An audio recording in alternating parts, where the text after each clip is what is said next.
For the vast majority of our existence, humans lived in small, disconnected groups. Then, in a few isolated river valleys, people start doing something different.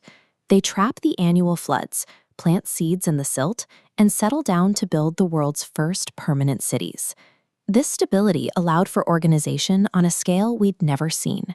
The ancient Sumerians began dividing days into hours, minutes, and seconds, while in Egypt, thousands of laborers were coordinated to stack massive blocks of limestone into towering pyramids. Managing that many people and that much surplus food required a way to keep track of it all, so we invented writing. What started as simple tallies of grain and cattle became the administrative code that allowed these societies to scale. Once a city had surplus food and organized labor, it possessed the two ingredients necessary for conquest.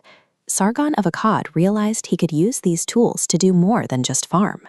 He marched his army across the valley, swallowed up his neighbors, and created the first empire. Armies could seize land, but ideas moved even faster. The Canaanites developed an alphabet based on sounds rather than symbols for objects. It was so efficient that Greek merchants and Phoenician sailors adopted it to communicate across the Mediterranean. The era of isolated human settlements was over. By inventing conquest and written communication, we tripped the wire on a chain reaction of expansion that would not stop for 5,000 years. Classical empires like Greece, Rome, and Han China pushed their borders outward until they physically collided. The Romans built massive stone arenas where tens of thousands of citizens gathered to witness the scale and power of the state firsthand. These military borders proved fragile, but the ideas born within them were much harder to kill.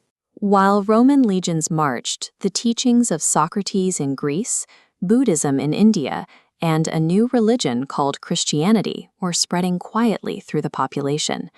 As you can see in this network of trade routes, the physical roads built for soldiers became highways for thought.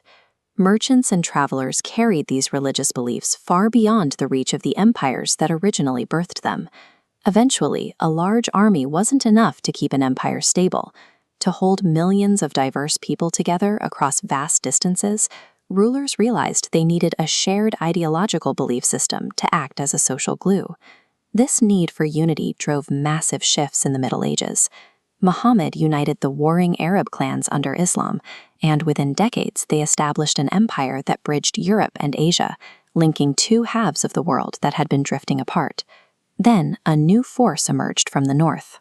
Genghis Khan united the nomadic tribes of the steppe and launched a campaign of speed and terror, eventually conquering twice as much land as Alexander the Great and bringing much of Eurasia under one ruler.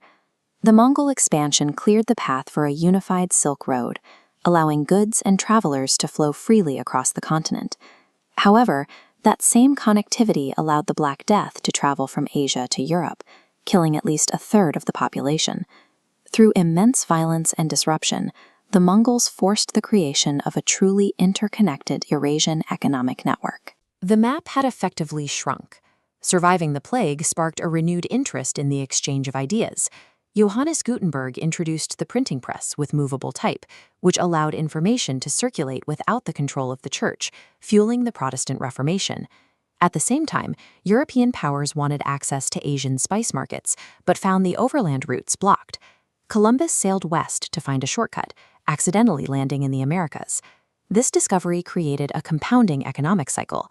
Traders sailed to Africa for enslaved people, shipped them to the Americas for resources, and took materials back to Europe, building immense wealth. That accumulated wealth, combined with a sudden demand for faster production, triggered the British Industrial Revolution.